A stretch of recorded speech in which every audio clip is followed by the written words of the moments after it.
एक बार की बात है, वहाँ एक सुंदर राजकुमारी। नहीं, एक भूत की कहानी में राजकुमारी कैसे हो सकती है?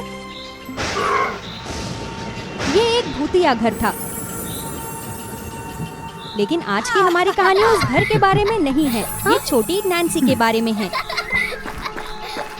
कौन उस प्रेतवादित घर में प्रवेश करेगा और जीवन बदलने वाली घटना का सामना करेगा? उस भूतिया घर को छोड़कर जंगल शांतिपूर्ण था। जब नैन्सी लापता हुई तो उसके माता पिता को कुछ आशंका हुई और उनकी प्रवृत्ति सही थी। प्रेतवादित घर ने नैन्सी को नुकसान पहुंचाने के लिए उसे अंदर बुलाया था। सौभाग्य से उसके माता पिता उसको बचाने के लिए समय पर आ गए। हालांकि मृत्यु के उस अनुभव के बाद नैन्सी का रूप और व्यक्तित्व पूरी तरह से बदल गया। मौत के ब्रश ने नैन्सी को एक भयानक क्षमता प्रदान की, वो भूत देख सकती थी। वर्षों बाद नैन्सी को अभी भी इस शापित उपहार के साथ रहना पड़ा और अनेक मुसीबतों का सामना करना पड़ा। हाँ? क्या तुम मुझे देख सकती हो छोटी बच्ची? कुछ हद तक डर से, कुछ हद तक अतीत से परेशान होकर नैन्सी ने हमेशा भूतों को नजरअंदाज किया। इससे भी महत्वपूर्ण बात ये है कि वो ज्यादातर ग्रामीणों के पूर्वाग्रह के कारण उनसे बचती थी। हालांकि गांव वालों को हमेशा से पता था कि नैन्सी का भूतों से संबंध है, इसलिए वो जहाँ भी जाती बेचारी नैन्सी को भगा दिया जाता। केवल उसके माता पिता ही उससे बिना शर्त प्यार करते थे। नैन्सी को उसके माता पिता ने हमेशा प्रोत्साहित किया, जो समझते थे कि उसकी क्षमता एक असाधारण दुर्घटना थी। विशेषकर उसके पिता। क्या वह तुम्हें फिर से चिढ़ा रहे हैं मेरे प्रिय? हाँ, खैर। उन पर ध्यान क्यों दे रही हैं? आप में आत्मविश्वास होना चाहिए, इसी तरह आप खुशी से रह सकती हैं। हाँ, आप संभवतः मेरे जैसे भूत नहीं देख सकते।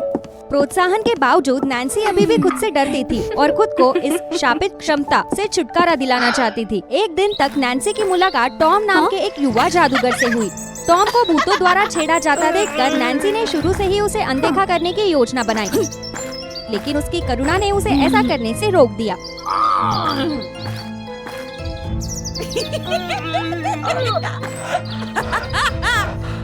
पीछे हटो, लड़के को छोड़ दो, चले जाओ। दुर्भाग्य से ग्रामीणों ने गलत समझा और सोचा कि नैन्सी ही टॉम को चिढ़ा रही थी।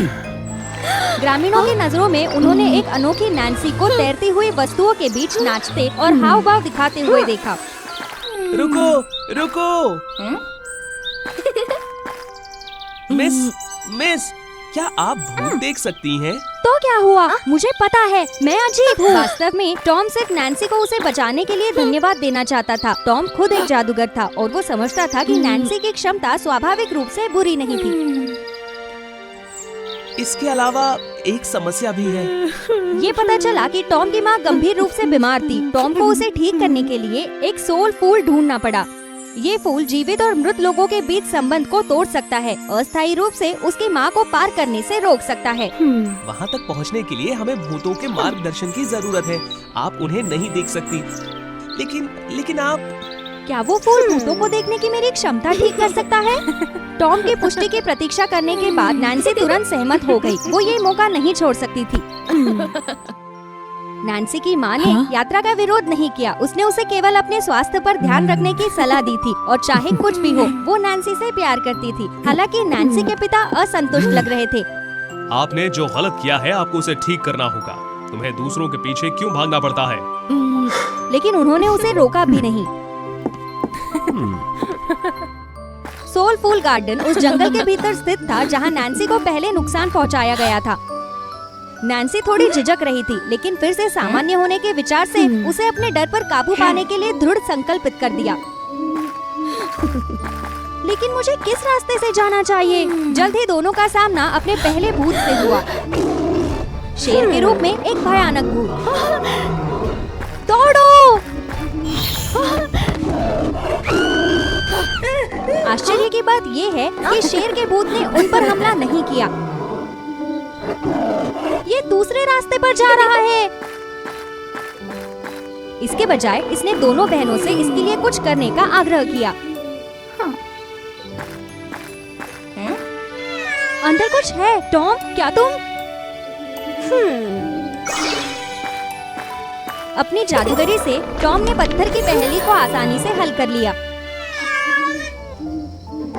ये रहा, इसे देखो। ये पता चला कि शेर की माँ हालांकि अब जीवित नहीं है, फिर भी वो अपने बच्चों की बहुत देखभाल करती है। उसने दोनों बहनों को अगले भूत का रास्ता दिखाया और फिर गायब हो गई। टॉम, हमारा मार्गदर्शन करने के बाद शेर का भूत क्यों गायब हो गया? ऐसा क्यों हुआ? भूत प्रेत अनसुलझे लगावों के कारण मृत्यु लोक में निवास करते हैं। वे अपने पछतावे का समाधान करके शांति पा सकते हैं। क्या आप ये नहीं जानते? ओह, अब मैं समझी, मैं नहीं जानती थी। टॉम, प्रतीक्षा करो। दोनों का सामना तुरंत अगले भूत से हुआ। ये युवा लड़का जो टॉम से थोड़ा ही बड़ा था। लड़के, तुम अभी भी यहाँ क्यों हो? पता चला कि लड़के की अपनी माँ से आखिरी बातचीत झगड़े के कारण हुई थी। उनकी माँ अत्यधिक दुख और अवसाद से पीड़ित थी। उन्होंने खाने या पीने से इनकार कर दिया था। पछतावे और अपनी माँ के प्रति प्रेम के कारण लड़के की आत्मा नश्वर लोक में फंसी रही। नैन्सी ने टॉम से लड़के की माँ की मदद करने के लिए अपने जादू का उपयोग करने के लिए कहा और उसने लड़के की आत्मा को अपने पास आने दिया ताकि माँ और बेटे के बीच बातचीत हो सके। उन्हें लगा कि वे हमेशा के लिए खो गए हैं। लड़के की माँ को अपने दुख से थोड़ी राहत मिली और उसने अपने बेटे के खातिर एक खुशहाल जीवन जीने का वादा किया। अपनी माँ के साथ पुनर्मिलन के क्षणों ने लड़के के लंबे समय से चले आ रहे पछतावे को कम कर दिया। उसे बांधने के लिए कुछ भी नहीं बचा था। वे दोनों बहनों को अगले भूत तक ले जाने के बाद शांति से पार हो गया।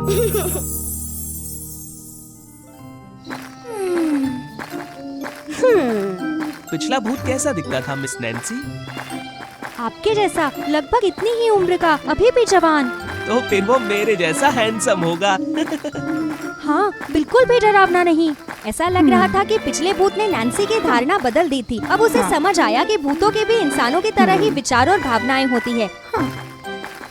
दुर्भाग्य से दोनों का अगला भूत बदला लेने के लिए एक भयानक क्रोधी भूत था।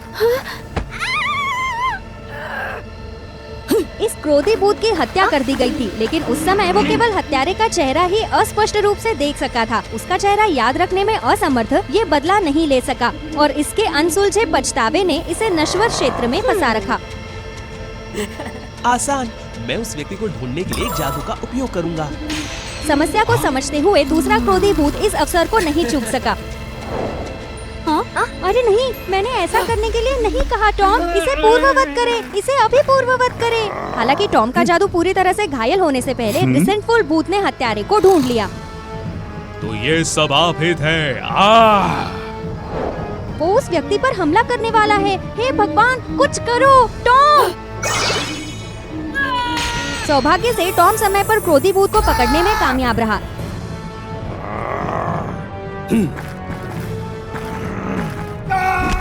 मुझे अंदर आने दो, मुझे अंदर आने दो। ये पता चला कि क्रोधी भूत को कहानी का केवल एक ही हिस्सा पता था। अतीत की घटना एक अनजाने में हुई घटना थी और जिस व्यक्ति को हत्यारा समझा गया था उसका कोई अपराध नहीं था। झूठ, तुम झूठ बोल रही हो। लेकिन मनुष्य को अपने ही अनजाने कार्यों के कारण शांति नहीं मिल पाई। इस रिसेंटफुल भूत का एक बेटा था और उस आदमी ने पिता की भूमिका निभाई थी और रिसेंटफुल भूत का पालन पोषण ऐसे किया जैसे कि वो उसका अपना बच्चा हो। मेरा बेटा, मेरा प्यारा बेटा। ओह, मैंने क्या किया? हे भगवान, मेरा बेटा। क्रोधी भूत अपने खुद के पथभ्रष्ट कार्यों के प्रति जागरूक हो गया। उसे अपनी अंधता का एहसास हुआ। अपने बड़े हो चुके बेटे को खुश देखकर अब उसके मन में इतनी भी नफरत नहीं रही कि उसे नश्वर लोक में रखा जा सके। हाँ? वो भयानक भूत कहाँ गायब हो गया मिस नैन्सी?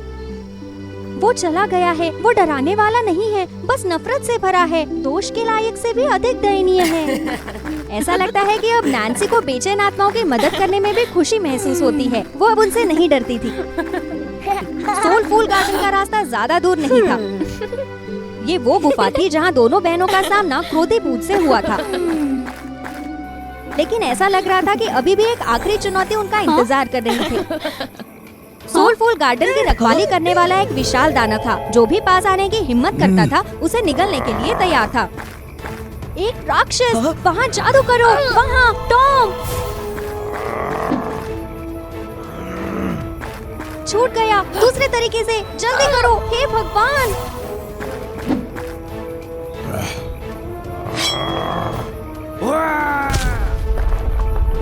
नहीं, टॉम के जादुई जादू ने उन दोनों को राक्षस के हमले से बचने में मदद की। बस दरकती जमीन को देखकर टॉम ने चतुराई से जान लिया कि राक्षस कहाँ खड़ा है।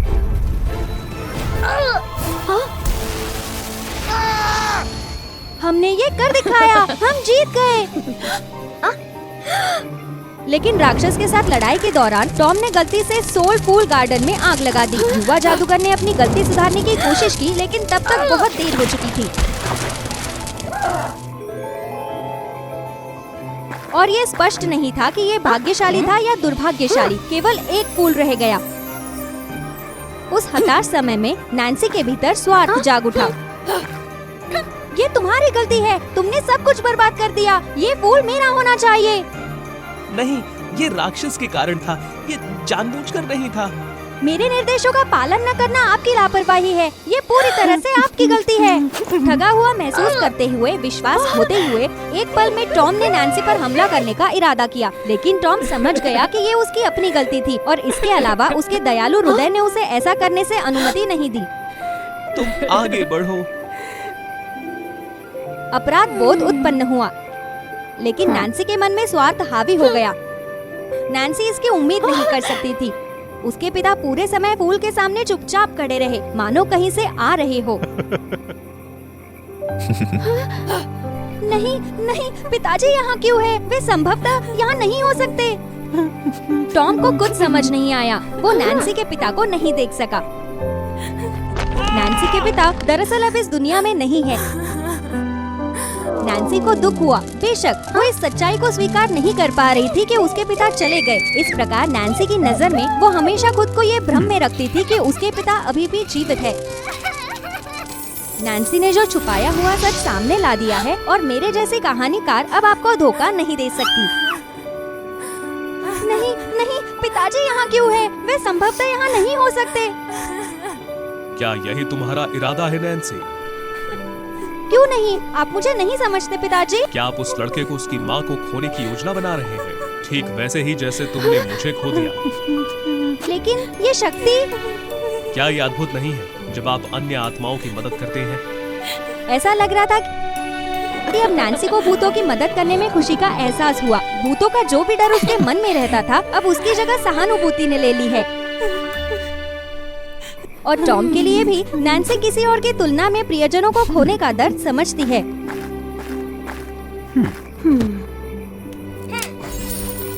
नैन्सी की आत्मचेतना ही वो कारण थी जिसके कारण उसके पिता नस्वर्ग क्षेत्र से जुड़े रहे।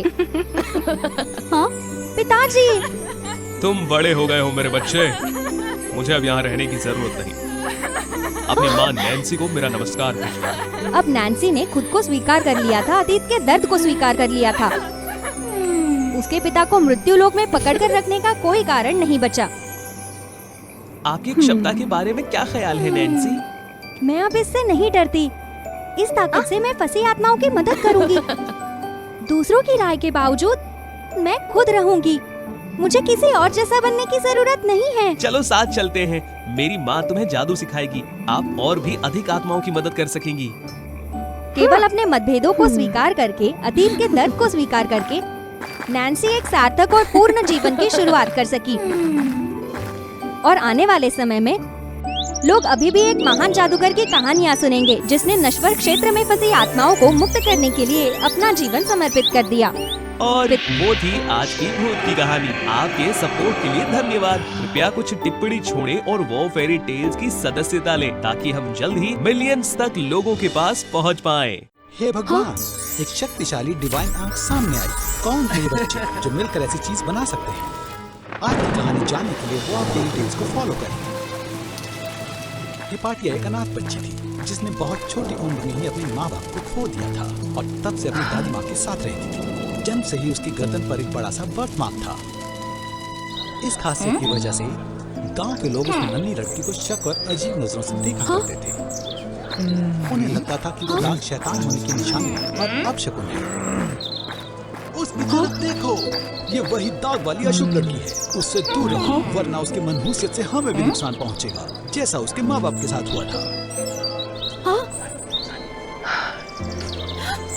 दोनों दादी और पोती को एक दूसरे का ही सहारा था और दोनों गरीबी में रह रहे थे क्योंकि गांव के लोग उन्हें परेशान किया करते थे। ऐसा सोचा जाता था कि उसकी जिंदगी परेशानी और अकेलेपन से भरी होगी और उसके पास अपनी बूढ़ी कमजोर दादी के सिवाय और कोई नहीं होगा। पर एक दिन एडोनिस नाम का एक अमीर जवान लड़का उसके गांव आया। उसने कई सारी बड़ी बड़ी सिल्क और गहनों की दुकानें खोली जिससे गांव वालों को नौकरी और कमाई का जरिया मिला, जिसकी वजह से उसे सबसे बहुत प्यार और शाबाशी मिली। पर एक बात पर सबको हैरानी हुआ करती थी। एडोनिस खास तौर पर हेपाटिया से दोस्ती करना चाहता था, जबकि गांव के लोगों ने उसकी बहुत बुराइयां करके उसे रोकने की कोशिश भी की। एडोनिस, उसके करीब मत जाओ, तुम पर भी उसकी मनहूसियत का असर हो जाएगा। आप कैसी मनहूसियत की बातें कर रहे हैं? मुझे वो बहुत सुंदर लगती है। रोज वो हेपाटिया से बात करने के बहाने ढूंढता था। वो जहाँ जाती थी उसके पीछे पीछे जाता था। हेपाटिया के मन में थोड़ी शर्म थी और थोड़ा डर था कि कहीं उसकी बुरी किस्मत का असर एडोनिस को ना हो जाए। ये सोचकर वो उसे नजरअंदाज किया करती थी।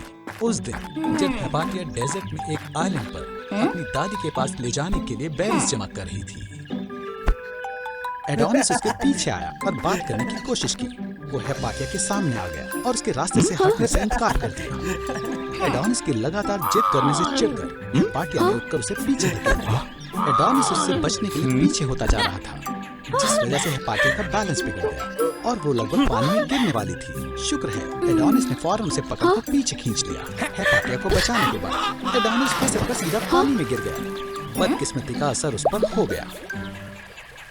अच्छे दिल की होने के कारण हेपाटिया पानी में कूदकर अपने दोस्त को बचाने में जरा भी हिचकिचाई नहीं। पर अफसोस उसे तैरना नहीं आता था और वो बचने के लिए हाथ पैर चलाने लगी, पर वो डूब गई थी। शुक्र है एडोनिस को तैरना आता था और उसने दोनों को बचा लिया और किनारे तक ले आया। जब वो सही सलामत किनारे पर पहुंच गए तो दोनों ने एक दूसरे को देखा। वो भीगे हुए थे, उनके चेहरे मिट्टी से लिपटे हुए थे और वो जोर जोर से हंसने लगे। मुझे बहुत अजीब लग रहा है। एडोनिस, तुम मुझे ऐसी बदकिस्मत लड़की से दोस्ती क्यों करना चाहते हो? एडोनिस ने शांति से अपनी स्लीव ऊपर उठाई और हेपाटिया को अपने हाथ का बर्थमार्क दिखाया, जो एक आंख की शेप में था, जैसा कि उसकी गर्दन पर था। क्योंकि हम काफी मिलते जुलते हैं, इस बर्थमार्क ने मुझे इतनी तकलीफ दी है कि मुझे इसे ढकने के लिए हमेशा लंबी बाजू के कपड़े पहनने पड़ते हैं, इसलिए मैं तुम्हें अच्छे से समझता हूँ। बर्थमार्क देखने के बाद हेपाटिया को एडोनिस के साथ एक मजबूत कनेक्शन महसूस हुआ और तब से वो बहुत करीबी दोस्त बन गए। लगता था तब से हेपाटिया की जिंदगी सुखी हो जाएगी, जिसमें उसे प्यार करने वाली दादी और एक ऐसा करीबी दोस्त होगा जो हमेशा उसका साथ देगा। पर किस्मत में कुछ और ही लिखा था। एक दिन हेपाटिया की दादी बहुत ज्यादा बीमार पड़ गई। एडोनिस और हेपाटिया ने हर जगह जाकर एक अच्छा डॉक्टर ढूंढने की कोशिश की, पर कोई फायदा नहीं हुआ। हेपाटिया दिन रात परेशान रहती थी, न खाती पीती और न ही सोती थी। अब उदास रहने की जरूरत नहीं है। मैंने सुना है कि इजिप्ट के सबसे बड़े डेजर्ट में एक रहस्यमय पिरामिड है, जिसके अंदर एक जादुई बॉक्स है, जिसकी मदद से हर इच्छा पूरी हो सकती है। क्यों न हम जाकर इस बॉक्स को ढूंढें? तुम ऐसे कीमती बॉक्स के बारे में कैसे जानते हो? मैं एक व्यापारी हूँ, मुझे कई सारी चीजों के बारे में मालूम है। जरूरी बात यह है कि उस बॉक्स की मदद से तुम्हारी दादी की जान बच सकती है और इसलिए मैंने तुम्हें ये बताया। ठीक है, फिर मैं अभी उसे जाकर ढूंढती हूँ। हाँ, और मैं भी तुम्हारे साथ चलूंगा। उन दोनों ने डेजर्ट में कई सारी परेशानियों और रुकावटों का बहादुरी से सामना किया और आखिरकार उस महान पिरामिड तक पहुंच गए। एडोनिस बहुत विश्वास से हेपाटिया को अंदर लेकर गया और वो सीधा जादुई बॉक्स वाले कमरे में गए। अब मुझे अपना हाथ दो। दोनों ने हाथ पकड़े और एडोनिस ने एक प्राचीन मंत्र पढ़ा, जिनसे उन दोनों की बॉडी के बर्थमार्क चमकने लगे। रोशनी की दो किरणें एक साथ जुड़ी और उससे एक पूरी खुली हुई आंख बनकर सामने आई। आंख ने सीधा उस छोटे से बॉक्स की ओर देखा और उससे एक शक्ति बाहर निकली, जिससे वो बॉक्स हवा में उड़ने लगा और खुलने से पहले जोर जोर से हिलने लगा। बॉक्स से लाल धुआं निकला और उससे धीरे धीरे एक सुंदर औरत बन गई। एडोनिस, मुझे आजाद करने के लिए शुक्रिया। अब तुम और तुम्हारी ये दोस्त मेरी आर्मी को जिंदा करने के लिए अपनी शक्तियों का इस्तेमाल करो। मुझे इस दुनिया को जीतने में मदद करो। नहीं, तुम्हें अपना वादा पूरा करना होगा और पहले मेरे पेरेंट्स को जिंदा करना होगा। तुम कितने भोले बच्चे हो। मैं तुम्हारे माँ बाप को हरगिज जिंदा नहीं करूंगी। नन्ही बच्ची, तुम्हें उल्लू बनाकर यहाँ लाया गया है। इसने सिर्फ तुम्हारा फायदा उठाने के लिए तुमसे दोस्ती की थी। गॉड रॉ ने तुम दो बेवकूफों को अपनी शक्ति देकर बहुत बड़ी गलती कर दी। जब हेपाटिया को समझ आया कि उसे धोखा मिला, उसे बहुत गुस्सा आया। उसने नाराजगी भरी नजर से एडोनिस को देखा और उसकी आंखों में आंसू आ गए। हेपाटिया, मेरा इरादा तुम्हें धोखा देना नहीं था। मुझको भी इस औरत से धोखा ही मिला है। मैं भी तुम्हारी तरह गरीबी की जिंदगी जी रहा था और चोरी करने लगा। मुझे उसकी आवाज आई और उसने वादा किया कि अगर मैं अपने जैसे बर्थ वाले किसी इंसान को ढूंढकर उसे बचाऊंगा तो वो मेरे माँ बाप को जिंदा कर देगी। मैं तुम्हें धोखा नहीं देना चाहता था। मैं तो बस अपने पेरेंट्स को फिर से मिलना चाहता था। और कुछ मत कहो झूठे इंसान, मुझे तुम पर भरोसा नहीं। ओह, क्या बढ़िया ड्रामा है। पर अफसोस, मुझे बीच में दखल देना होगा। अगर तुमने मेरी मदद नहीं की तो मैं तुम दोनों को इस दुनिया से अलविदा कर दूंगी। जैसे ही उसने बोलना बंद किया, राक्षसनी ने उन पर जादुई बीम से हमला शुरू कर दिया। दोनों ने अपना बचाव करने की कोशिश की, पर राक्षसनी से मुकाबला कैसे हो सकता है। बहुत जल्दी उन दोनों को हराकर पीछे धकेल दिया गया और वो काफी जख्मी हुए। उनकी जान खतरे में थी। अचानक उनकी बॉडी के बर्तमान चमकने लगे। उन दोनों को समझ आ गया और वो फौरन पूरी ताकत लगाकर करीब आए और कसकर एक दूसरे का हाथ पकड़ लिया। से सामने आई, पूरी खुली आंख से राक्षसनी को गुस्से में घूरा। उसमें से अचानक एक जोरदार शक्ति बाहर आई, जिसने राक्षसनी पर हमला करके उसे धूल में बदल दिया। हादसे से बचने के बाद दोनों ने एक दूसरे की तरफ देखा और राहत की सांस ली। मैं धोखा देने के लिए माफी चाहता हूँ, पर प्लीज मेरा यकीन करो, मेरा इरादा गलत नहीं था। कोई बात नहीं, मैंने तुम्हें माफ किया। आखिरकार मैं परिवार से बिछड़ने का दुख समझ सकती हूँ। मेरे पास तो मेरी दादी है, तुम्हारे पास तो कोई नहीं है। चलो अब साथ में घर चलते हैं। उन दोनों को समझ आ गया कि उनके पास किसी की जान बचाने की शक्ति है, तो वो तुरंत घर की ओर भागे और दादी को ठीक करने के लिए अपनी नई शक्तियों का इस्तेमाल किया।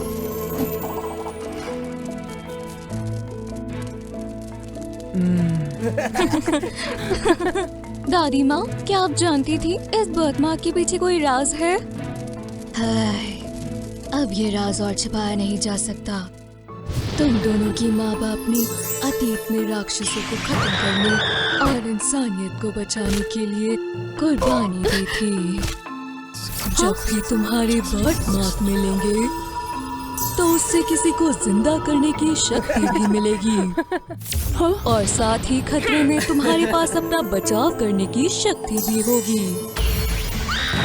ये गॉड रॉ की तरफ से तुम्हारे लिए एक तोहफा होगा और ये वो जादू भी है जो तुम्हारे माँ बाप खुद की कुर्बानी देने से पहले तुम्हारे बचाव के लिए छोड़ कर गए हैं। उन्हें कहानी सुनकर सब समझ आ गया। फिर वो हर जगह जरूरतमंद लोगों की मदद करने के लिए अपनी शक्ति का इस्तेमाल करने लगे।